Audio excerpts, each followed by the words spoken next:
Hello दोस्तों, स्वागत है एक बार फिर से आपके अपने यूट्यूब चैनल किरण लर्नर्स अकेडमी में। इस वीडियो में सेट नंबर 40 का हम करेंगे, पार्ट नंबर 4 है ये। कंप्यूटर पूछे जाते हैं लास्ट के पार्ट में 10 क्वेश्चन, वो सारे कवर होंगे आपके इस क्लास में। 2/12/2023 फर्स्ट शिफ्ट में जो भी क्वेश्चन आए थे कंप्यूटर के, वो सारे क्वेश्चन कह सकते हैं कवर होंगे आपके।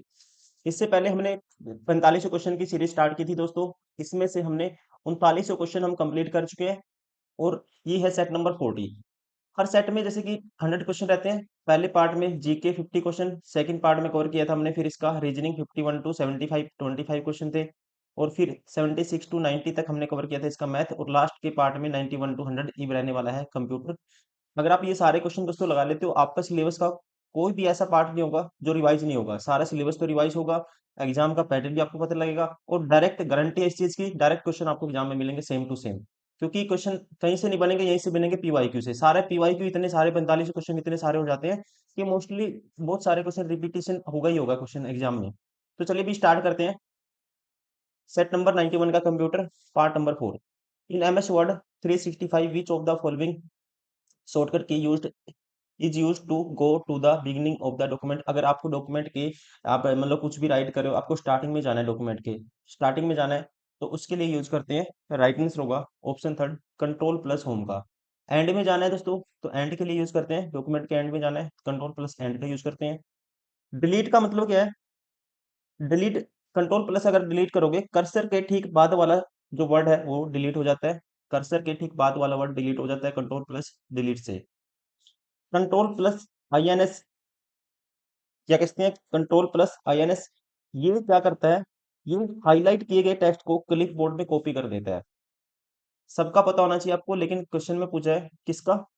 बिगिनिंग में जाना है, स्टार्टिंग में जाना है डॉक्यूमेंट के, तो कंट्रोल प्लस होम का आप यूज करोगे, option third. Question number 92। LAN, what do you mean by LAN? LAN का मतलब होता है दोस्तों लोकल एरिया नेटवर्क। क्या है ये? लोकल एरिया नेटवर्क इसकी फुल फॉर्म होती है। और इसकी जो कनेक्टिविटी की जाती है, इथरनेट, केबल, फाइबर, इन सब के द्वारा इसकी कनेक्टिविटी की जाती है। एक ही कॉम्प्लेक्स में, एक ही कह सकते हैं, जब भी कोई बिजनेस है, कोई कंपनी है, उसके अंदर बहुत सारे सिस्टम आपस में एक दूसरे से अटैच होंगे, तो वहां पे कौन सा होगा? लोकल एरिया नेटवर्क उसको बोला जाएगा। राइट आंसर होगा option second, that is LAN means local area network. Question number 93। In MS Word 365, what is the purpose of the tell me what you want to do feature in the help menu?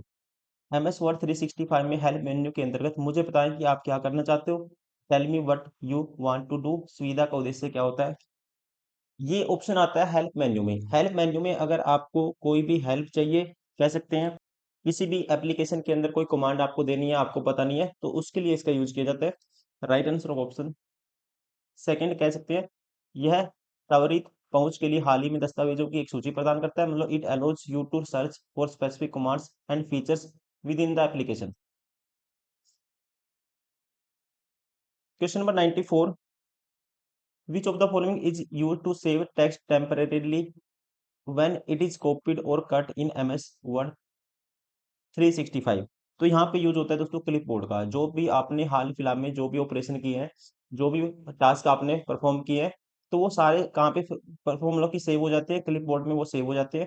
Clip board में से आपको मान लो कह सकते हैं, वहां से कोई टास्क आपने कंप्लीट किया है और आपको थोड़ी सी देर बाद वो चाहिए, तो आप क्लिप बोर्ड में जाओगे, वो आपने जो भी किया है टास्क, वो मिल जाएगा, वहां से आप कॉपी करके पेस्ट कर सकते हो। ठीक है, उसको क्लिप बोर्ड में वो सारे मतलब सेव होते रहते हैं जो भी आप परफॉर्म करते हो। राइट आंसर होगा ऑप्शन थर्ड, कह सकते हैं कॉपी या कट करने पर टेक्स्ट को अस्थायी रूप से सेव करने के लिए किसका, क्लिप बोर्ड का यूज किया जाता है। Question number 95। Which of the following is used when the sender does not want one or more recipient to know that the message was copied to the someone else? आपको ध्यान रखना है, component होता है BCC। BCC दोस्तों, BCC में क्या करते हैं आप? ब्लाइंड कार्बन कॉपीज की फुल फॉर्म होती है। इसमें उस पर्सन का एड्रेस टाइप करते हैं जिसका एड्रेस आप छिपाना चाहते हो, जिसका एड्रेस आप क्या करना चाहते हो? हाइड करना चाहते हो। तो इसके लिए यूज करते हैं BCC, ब्लाइंड कार्बन कॉपी का। Right answer option second, CCC, मतलब कि कार्बन कॉपी। CC का यूज करते हैं हम, जस्ट इन्फॉर्म करना चाहते हो आप किसी को लेकिन रिप्लाई नहीं चाहते चाहते रिसीवर से। अगर रिसीवर से आप रिप्लाई नहीं चाहते, जस्ट उसको इन्फॉर्म करना चाहते हैं, तो यूज करते हैं किसका? सी सी का, कार्बन कॉपी का। और हालांकि वो रिप्लाई कर सकता है, ऐसा नहीं है कि वो रिप्लाई नहीं कर सकता, लेकिन आप जस्ट इन्फॉर्म करने के लिए यूज करते हो सी का। बाकी ब्लाइंड कार्बन कॉपी का, बीसीसी का यूज करते हैं हम, अगर आप उस पर्सन का एड्रेस इसमें लिखते हैं जिसका एड्रेस आप छिपाना चाहते हो। राइट आंसर होगा इसका option second. Question number 96। Microsoft word 365 में हेल्प फीचर का उद्देश्य क्या होता है दोस्तों? हेल्प फीचर का उद्देश्य होता है जी, राइट आंसर होगा ऑप्शन सेकंड, यह माइक्रोसॉफ्ट वर्ड का उपयोग करने के बारे में सहायता और जानकारी प्रदान करता है। इसी में एक दूसरा क्वेश्चन है 98 भी इसमें आ गया, मैं बता देता हूँ यहीं पे इसको भी।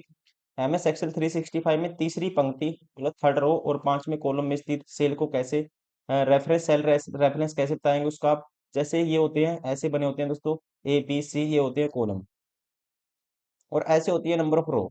आपको बताना है तीसरी पंक्ति, तीसरी रो है दोस्तों, देखो, एक, दो, तीन, तीसरी रो है, तीसरी पंक्ति और पांचवें कॉलम, पांचवा कॉलम होगा जी ए बी सी डी होगा, फिर उसके बाद क्या आएगा? ई आएगा। अब आपको एड्रेस बताना है, तीसरी रो मतलब ये और पांचवा कॉलम ये, इस सेल का एड्रेस आपको बताना है। तो सबसे पहले आप कैसे लिखते हैं इसको? पहले लिखते हैं कॉलम का नाम, कॉलम कौन सा है? ई वाला है ये। सेट रेफरेंस कैसे बताएंगे? ई है, और रो कौन सी है दोस्तों? तीसरी है, तो इसको लिखेंगे E3। राइट आंसर होगा option 4। Question number 97। In Microsoft Excel 365 what is the cell address of the intersection between column L and row 26? Column L है दोस्तों, रो 26 है, तो इसको लिखेंगे L26। जैसे पिछला क्वेश्चन मैंने बताया अभी 98 नंबर आपको, कैसे लिखते हैं? पहले ये कॉलम बने होते हैं और ये रो होती है। कॉलम एल नंबर का है, मान लो ऐसे चलता चलता ये हो गया के, ये हो गया एल, और रो कौन सी है दोस्तों? ये नीचे जाके 26वें नंबर की रो है। तो मान लो कोई सेल यहाँ पे आएगा, सेल रेफरेंस बताएंगे, पहले एल लिखते हैं, कॉलम का नाम लिखते हैं, फिर रो जोन सी है 26 नंबर की रो है, तो उसको 26 लिख देंगे, L26, ऑप्शन फर्स्ट। ये क्वेश्चन रिपीट हो चुका है, ठीक है, ये मैं बता चुका हूँ। एमएस एक्सेल तीसरी पंक्ति और पांचवी कॉलम को, तीसरी पंक्ति मतलब रो क्या है? तीसरी है, और कॉलम है जी, पहले कॉलम लिखते हैं, कॉलम पांचवा है, पांच के लिए ई आएगा, और रो तीसरी है तो E3 लिखेंगे, option 4। Question number 99। MS Excel 365 which of the following keyboard shortcut opens the print option? Print option को ओपन करने के लिए यूज करते हैं कंट्रोल प्लस पी कमांड देंगे, option third. Control plus P का यूज करते हैं, किसका यूज करते हैं? कंट्रोल प्लस पी का। पेज लेआउट टैब खोलने के लिए ऑल्टो प्लस पी का यूज किया जाता है, पेज लेआउट टैब खोलना है तो यूज करेंगे Alto plus P. Control plus Alto plus P का यूज करते हैं अगर आपको एक्टिव सेल जिस पे आप काम कर रहे हो उसको एडिट करना है और इसके एंड में एक इंसर्शन टाइप करना है, तो उसके लिए यूज करते हैं control plus Alto plus P का। और शिफ्ट प्लस पी दोस्तों आपको पता ही है, अगर जो पी लेटर है स्मॉल है, इसको कैपिटलाइज करना है आपको, शिफ्ट प्लस पी दबाएंगे, फिर कैपिटल करने के लिए लेटर को शिफ्ट प्लस पी का, या कोई भी लेटर को कैपिटलाइज करना है तो शिफ्ट प्लस पी दबा दोगे तो कैपिटलाइज हो जाता है वो, जैसे आप टाइप करते हो।